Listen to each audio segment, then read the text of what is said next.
ఏ సందేహం లేదు ఆ అందాల నవ్వే ఏ సందళ్ళు తెచ్చింది.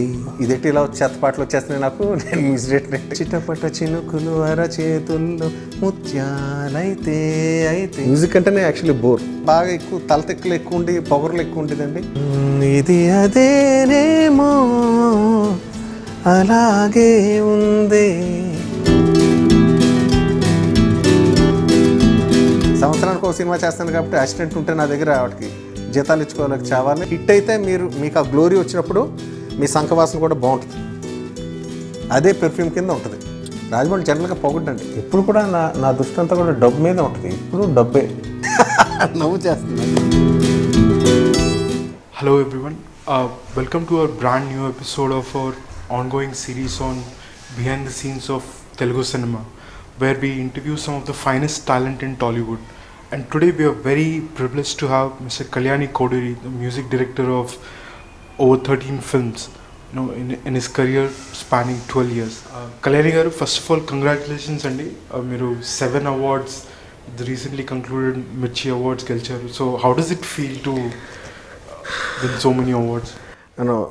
Thank you so much, and first of all, and hello everyone. Nice to be here and meeting you through this media. Frankly speaking, I never expected that many awards from Mirchi Music Awards, which were recently held for 2014. For Oohalu Gusagusalade, we got 7 awards totally. There were 7 awards, and it was a clean sweep. And icing on the cake laga, the first award which I got as a best composer was taken from presented by none other than Prince Mahesh Babu, and that was more exciting and equally exciting. That was a major bonus for me actually. I didn't expect that anybody could have given, but taking that from Mahesh Babu garu was really thrilling at that moment. And taking 7 awards, getting 7 awards was really I never dreamt, because awards are something which gives you immense pleasure as a technician and as a creator. They are very useful for you, and they give you more energy. They boost up your inner energies. So in a career spanning from 12 years, from Aithe to Oohalu Gusagusalade, I have done 13 films in a span of 12 years.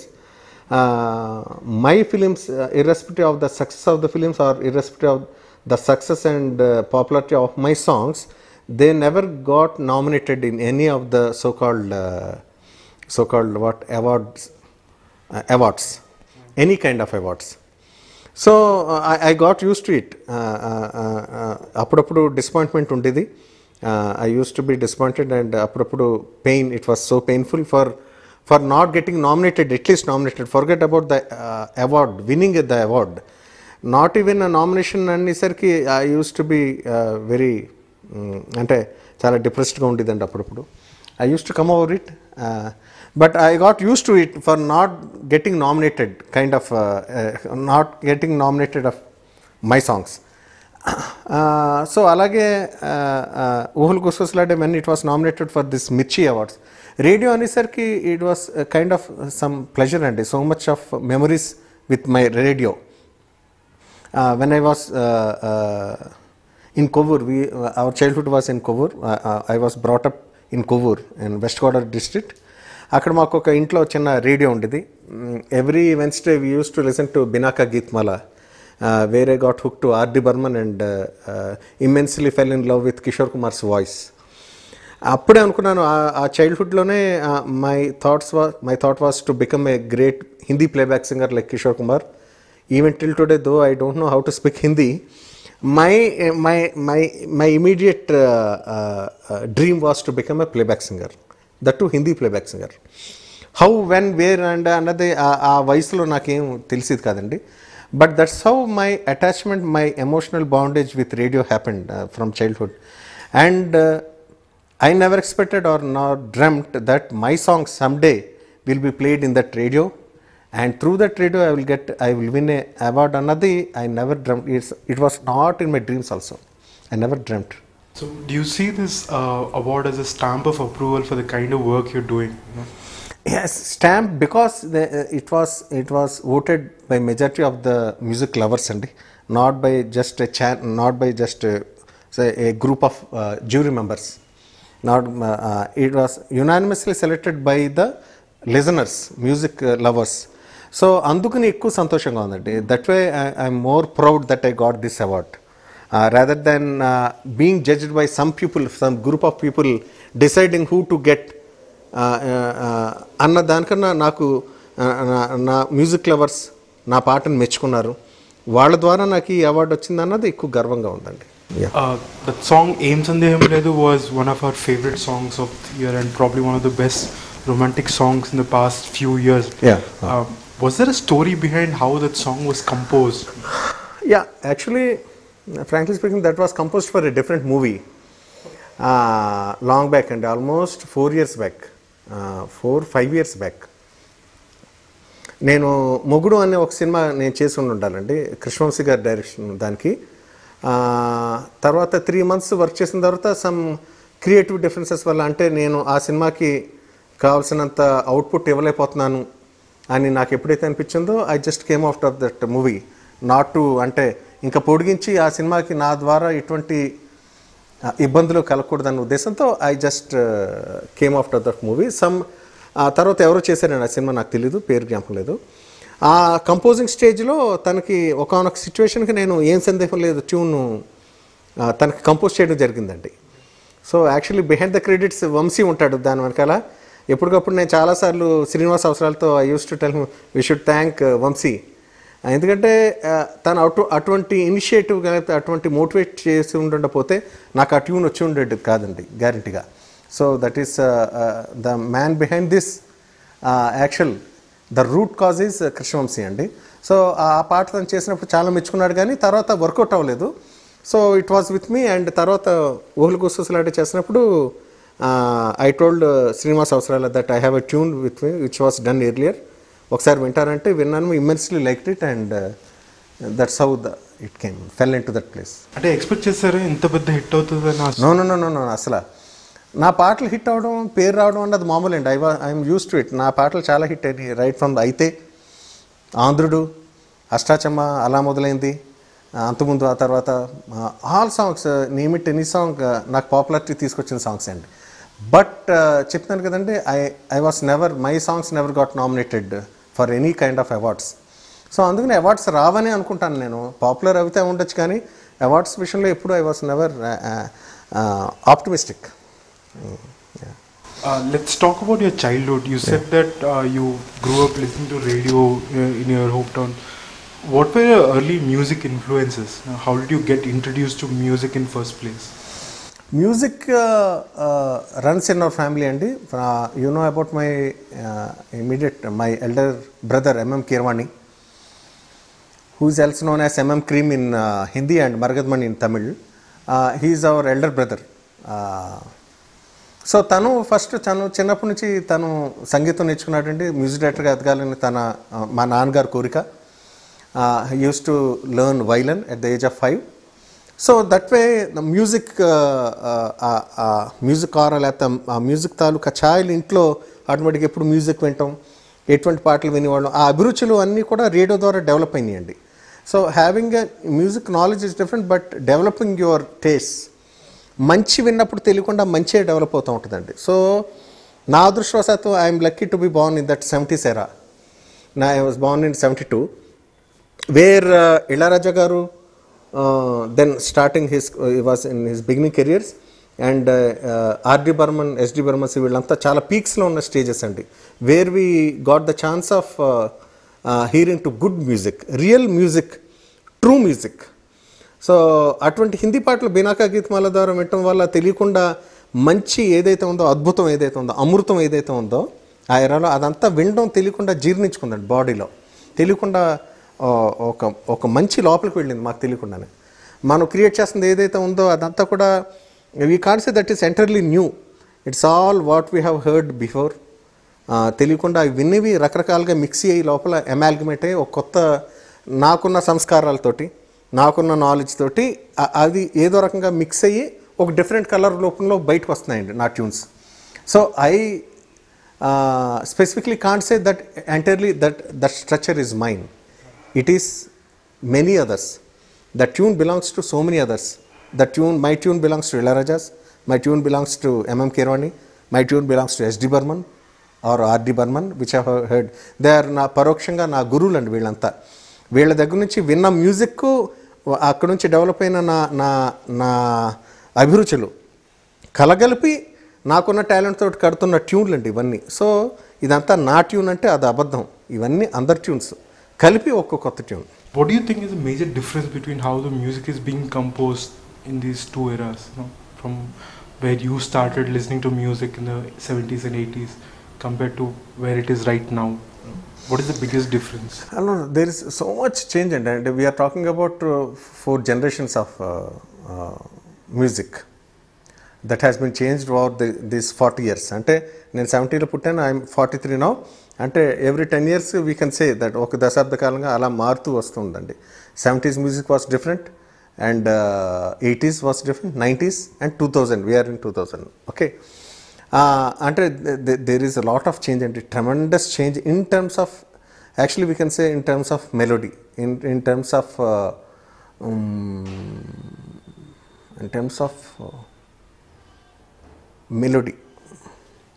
Melody అనొచ్చు. అంటే సినిమాకి అంటే సిచ్యువేషన్స్కి మంచి situations అనుకుని దానికోసం పాట చేసి రోజుల నుంచి కేవలం జిమ్మిక్స్, డ్యాన్స్ అనబడే ఒక జిమ్మిక్, డ్యాన్స్ వేరు, జిమ్నాస్టిక్స్ వేరండి. కేవలం వాటిని సాటిస్ఫై చేయడానికి వెర్రెత్తిపోయిన స్టెప్పుల కోసం పాటను ఎలా కంపోజ్ చేయాలి దానికి తగ్గట్టుగా అన్న దగ్గరికి వచ్చిందండి మన స్టేచర్. ఇప్పుడు music stature at least from south India, we are talking about Telugu music. అంటే కేవలం అంటే పాట అంటే కేవలం హీరోల దృష్టిలో పెట్టుకుని, హీరోల యొక్క ఎబిలిటీస్ని దృష్టిలో పెట్టుకుని వాళ్ళు చాలా బాగా డ్యాన్స్ చేయగలుగుతారు కాబట్టి ఒక డ్యాన్స్ ఓరియంటెడ్ సాంగ్ని కంపోజ్ చేయడం అన్నది ఆనవాయితీ అయిపోయిందండి. మోస్ట్లీ 90%. ఆ 10% మనం పక్కన పెట్టేద్దామండి. 90% ఎప్పుడైతే మీకు డ్యాన్స్ని దృష్టిలో పెట్టుకుని, స్టెప్స్ని దృష్టిలో పెట్టుకుని, అంటే సినిమాకి ఏం కావాలి, సినిమా ఏ ఫ్లోలో వెళ్తుంది, ఆ సినిమాకి ఆ జానర్ ఆఫ్ అక్కడ ఉన్న స్క్రీన్ ప్లేకి నా పాట మ్యాచ్ అవుతుందా లేదా, అసలు ఏ పాట చేయాలి, ఎటువంటి పాట చేయాలి, అసలు అటువంటి పాట అవసరమా, మెలోడీగా ఉన్నాయండి, మెలోడీ పాటైనా అక్కడ అవసరం, లేకపోతే డ్యాన్స్ పాట అవసరం అన్నది ఫస్ట్ ఆఫ్ ఆల్ మనం పక్కన పెట్టేస్తున్నామండి. వీఆర్ గోయింగ్ అలా విత్ ఈరోజు ఒక ముందర పాటలు చేసేసుకుని, షూటింగ్ చేసేసుకుని, తర్వాత తాపీగా కథ అనుకుని, కథ అంతా స్క్రీన్ ప్లే అంతా చేసుకుని షూటింగ్ చేసుకుని రోజుల్లో ఉన్నామండి ఇప్పుడు. అటువంటిదప్పుడు పెద్ద పెద్ద అద్భుతమైన కళాఖండాలు రావాలని వస్తాయని చెప్పి మనం ఎక్స్పెక్ట్ చేసేయడం మన దౌర్భాగ్యం. అలా అనుకోకూడదు, అత్యాస అది. గతంలో లాగా ఏంటంటే మిస్సమ్మ, లేకపోతే మన ఆర్డి బర్మన్ రోజు, లేకపోతే మన పాత రోజుల్లో లాగా ఒక థ్రెడ్ అనుకుని, ఒక స్టోరీ లైన్ అనుకుని, ఆ స్టోరీకి కథకి అడ్డు రాకుండా ఒక మంచి పాట అనుకునండి. ఆ పాటలో కూడా కథని ఆ లిరిక్స్ రూపంలో ఆ కథని ఎంతో కొంత ముందుకు తీసుకెళ్తూ ఒక దాంట్లో సాధ్యమైనంత అశ్లీలత లేకుండా, డబల్ మీనింగ్లో ఎటువంటి చెత్త లేకుండా, ఇన్సెక్యూరిటీస్ లేకుండా, పాట అంటే కేవలం చెవులకి అందమైన మన హృదయానికి అన్న భావంతో చేసిన పాటల నుంచి ఇప్పుడు పాట అంటే కేవలం మన ఎముకలు ఇరిపోయేలాగా డ్యాన్స్ చేసుకోవడానికి, బాడీ ఊగడానికి అన్ని దాకా వచ్చిందండి. సో కేవలం డ్యాన్స్ని దృష్టిలో పెట్టుకుని చేసే పాటల్లో మెలోడీ ఉండదు. పరిగెడుతూ పాలు తాగలేం, పరిగెడుతూ మనం మాట్లాడలేం, పరిగెడుతూ పాట పాడలేం. సో దానికి దీనికి విరుద్ధం ఎలాగో, దే ఆర్ క్వైట్ కాంట్రడిక్టరీ. అలాగే డ్యాన్స్కి అద్భుతమైన జీవితకాలం పాటు నేను ఈ పాట ఎంత బాగుంది అసలు అనుకునే దానికి విరుద్ధం అండి. They can't be in the same, put in the same ఒకే వరలో పెట్టలేం, 2 కత్తులు ఒకే వరలో పెట్టలేం అంటారు చూసారండి, అలాగే. సో డ్యాన్స్ ఓరియంటెడ్ సాంగ్స్ ఎక్కువైపోయినాయి కాబట్టి మీకు ఆ టైంలో ఆ సినిమా హిట్ అయినప్పుడు మీ ఫేవరెట్ హీరో మీకు దాన్ని అద్భుతంగా డ్యాన్స్ చేసినప్పుడు మీకు థియేటర్లో కూర్చుని క్లాప్స్ కొట్టబుద్దేస్తుంది, చాలా బాగుంటుంది, మనకు కూడా ఊపొస్తుంది. దాంట్లో నేను కూడా ఉంటాను, భలే డ్యాన్స్ చేసేడు అనిపిస్తుంది. For instance any dance oriented songs I'm talking about. ఇక్కడ కేవలం మ్యూజిక్ గురించి మాట్లాడుతున్నాను, nothing about stars or nothing about this, only in terms of music, the quality of music I'm talking. దీని వెనకాల నో మిస్అండర్స్టాండింగ్స్, నో అఫెన్స్. మీరు ఈ last 13 yearsలో you worked on almost 12 films sir. So బాగా kick ఇచ్చిన album ఏమైనా like something which you struggled a lot and then crack the tunes in the end? ట్యూన్స్కి ఎప్పుడు జనరల్గా స్ట్రగుల్ అవ్వలేదండి. బాగా స్ట్రగ్లింగ్ అంటే అయితే సినిమాకి first, because that was my first movie and I'm entering in to a new zone, composing zone అన్న దాంట్లోకి. అంటే playback singer, from the dream of becoming a playback singer to turning in to a entirely new zone of creativity అండి. Playback singing has got nothing to do with creativity, but composing and being a music director is a totally different art, different chapter and the chapter of life. So first time నేను అయితే song compose చేసినప్పుడు it took me almost 20 days. First time కూర్చొని compose చేసినప్పుడు చెత్త అంతా మైండ్లోకి వచ్చేసేది. ఇదేంటి ఇలా చెత్త పాటలు వచ్చేస్తున్నాయి నాకు, నేను మ్యూజిక్ డైరెక్టర్ ఏంటి, అందరూ ఎంత కష్టం ఎంత గొప్పోళ్ళు అని చెప్పి ఒక్కొక్కరి మీద ప్రేమ పెరిగింది, ఇంకా నాకు గౌరవం పెరిగిందండి మిగతా మ్యూజిక్ డైరెక్టర్స్ మీద. నాకు మంచి టేస్టే కదా, మంచి పాటలే కదా విన్నాం, నాకు వచ్చి ట్యూన్స్ ఏంటి ఇంత చెత్తగా వస్తున్నాయని చెప్పి బాధపడ్డాను నేను. సో చందుతో ఒకరోజు అన్నాను, రే నా వల్ల కట్టలేదు నీకు దాని పెట్ట, ఎవరైనా మ్యూజిక్ డైరెక్టర్ పెట్టు, కాదు ట్రై చేయండి. అలా ట్రై చేయగా ఒకరోజు జస్ట్ ఎల్లో ఆఫీస్లో తేనా తానా నానా అని ఫ్లోలో ఆ ట్యూన్ వచ్చేసిందండి. చిట్టపట చినుకులు అరచేతుల్లో ముత్యాలైతే తరగని సిరులతో తలరాతలనే మార్చేస్తుంటే ఇట్టే అడ్డు చెప్పదే అంబ్రెల్లా ఎప్పుడు ఓ వానాను వస్తానంటే. ఈ పాట సీతారామ శాస్త్రి గారు రాశారండి. అంటే ఎంత అందంగా రాశారో, నీ ఫేట్ని మార్చేసుకుని ఇదే.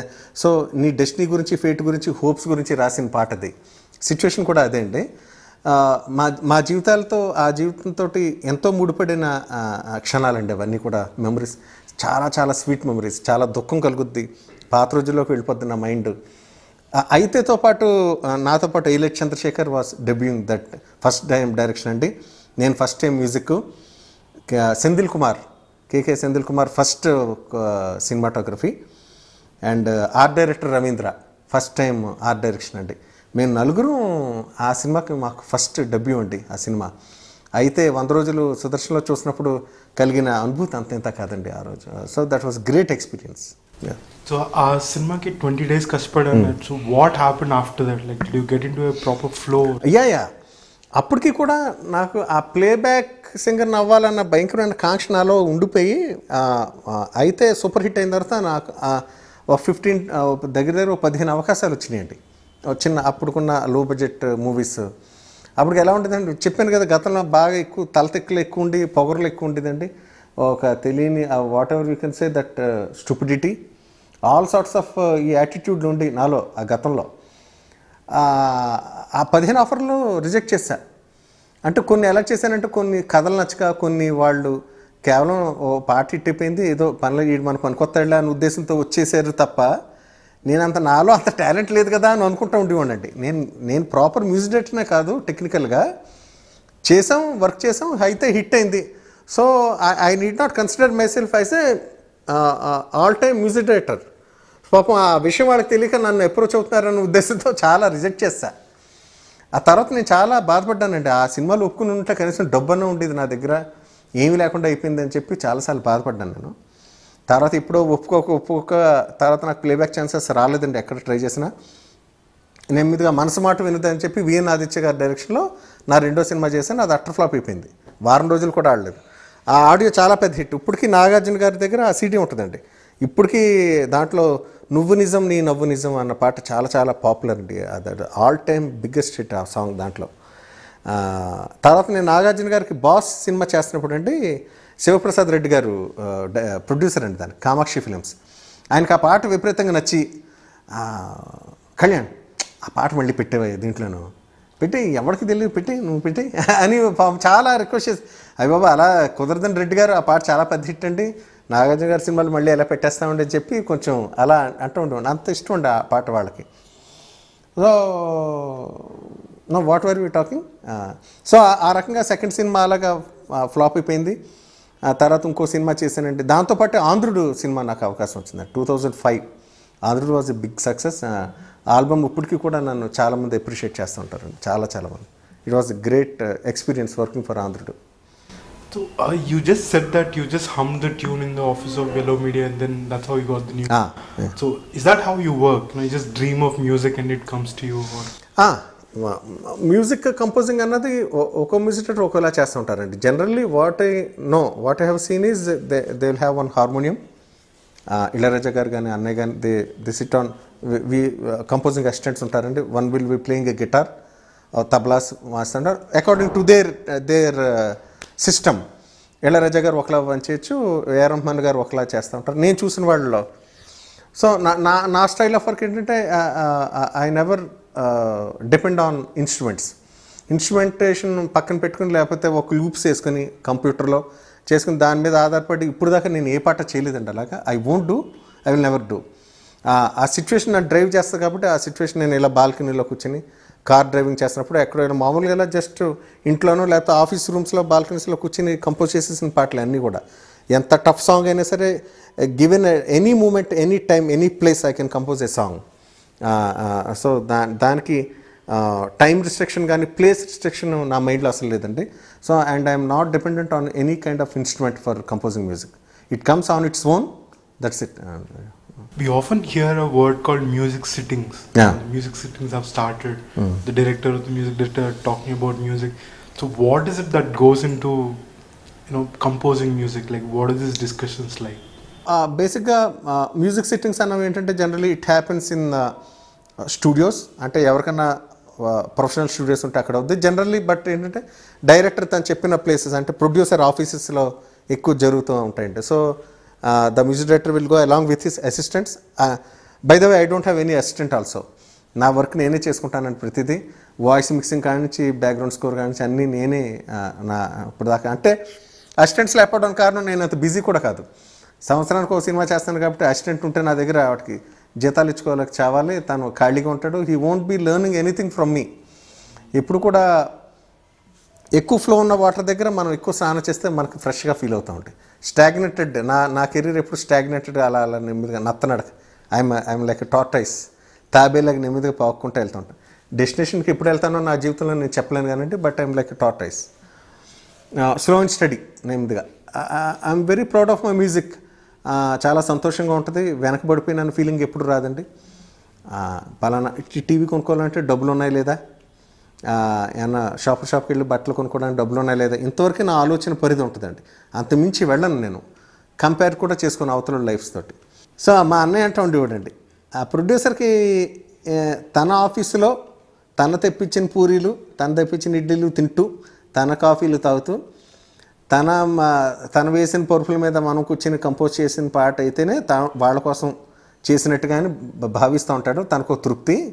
మనం ఎప్పుడో కట్టేసిన ట్యూన్ కూడా ఆలోచిస్తున్నట్టు నటిస్తూ కాసేపు నిద్రపోయి ఆలోచనలో అలా నిద్రపోయి అని ఇలా మెలకు వచ్చి సడన్గా ఆ ట్యూనే ఆలోచిస్తున్నానని ఫ్రెష్గా వినిపించామనుకోండి, their egos will be satisfied. It's completely dependent on the director or the producer's decision, is it? Like what tune they approve or not? No. It depends on the music director's యొక్క popularity అండి. See, Ilayaraja used to dictate terms in many ways. Ilayaraja గారు tune ఇచ్చారంటే ఆ tune అంత finalise అంటే morning ఎల్లుండి 7 o'clock వచ్చిన recording అనేవారు. ఆ ట్యూన్ అర్థమయ్యే లోపల రికార్డింగ్ అయిపోయింది. ఇది బాగాలేదు అంటే ధైర్యం అవతలకి లేదు. Because he has gone to that stardom. ఆ స్టార్డమ్ ఉందండి, వెనకాల దన్ను ఉంది. ఆయన చేసిన ప్రతి సినిమా సూపర్ హిట్ అయినాయి. ప్రతి పాట తమిళనాడులో భయంకరంగా సూపర్ హిట్లు అయిపోయింది. తెలుగులో కూడా పాపులర్ అండి ఆయన. బట్ తెలుగులో కన్నా తమిళ్లో he's a king, god of music. Auto వాళ్ళు అందరూ కూడా ఆయన జేబులో ఆ రోజు ఇళయరాజా గారు ఫోటోలు పెట్టుకునేవారండి. నేను చూశాను, నేను కళ్ళారితో. అటువంటి స్టార్డమ్ నాకు తెలిసి ఎవరికి రాదండి. Ilaiyaraaja is God of music. So అటువంటి వాళ్ళు, ఆ స్టేజ్ ఉన్నవాళ్ళు, లేకపోతే ఏఆర్ రెహమాన్ గారు అలాగా అంత గ్రేట్ స్టేజ్కి వెళ్ళిపోయిన తర్వాత దిస్ ఫైన్ అని వాళ్ళే డిటెక్ట్ చేసేస్తారండి. This the tune for it అంటారు. సో మీరు ఇంకో ట్యూన్ అడగటానికి మొహమాట ఉంటుంది, భయం ఉంటుంది ఫస్ట్ ఆఫ్ ఆల్. అమ్మ ఇంకోటి కాదంటే ఎటువంటిది వస్తుందో, చేస్తాడో చేయడో, లేకపోతే ఏమన్నా నిజమైన మంచి ట్యూనే మిస్ అయిపోతానేమో ఒకవేళ, అలాగా రకరకాల ఫియర్స్ ఉంటాయండి. సో వాటితో అలాగా ఒకళ్ళిద్దరు తప్ప మిగతా సెక్షన్ నాతోటి సైతం అందరూ మ్యాక్సిమం అంతా కూడా director dictates. Or if the director is weak, producer dictates. If the producer weak, hero dictates. What inspires you to compose music? You know, do you get inspired from your daily life or anything that you see, go through?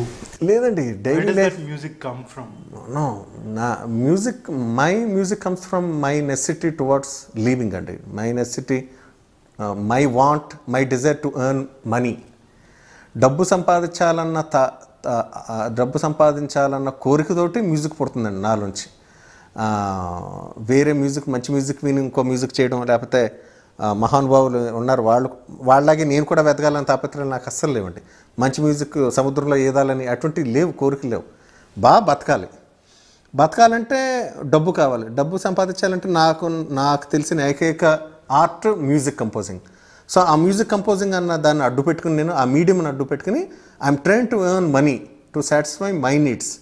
So నేను మంచి పాటలు చేస్తున్నాను అంటే నా అభిరుచులు అన్నది పక్కన పెట్టేస్తే, నేను సంపాదించాలనుకున్న డబ్బు నన్ను మంచి పాటలు చేసేలా చేస్తుందండి. ఆ రోజు రాజమౌళి బయటకు వచ్చేస్తే థియేటర్లోంచి 2.5 years నేను పడిన శ్రమకి ఏమైపోద్దో, ఎలా వస్తుందో అన్న భయం అంతా ఇవాళ నాకు ఎంత ఆనందాన్ని ఇచ్చిందో నేను చెప్పలేనురా. You have done a great job అన్నట్టు. అంతతో ఆగలేదు అసలు. మా అన్నయ్య, పెద్దన్న అయితే చాలా ఇంప్రెస్ అయిపోయాడు.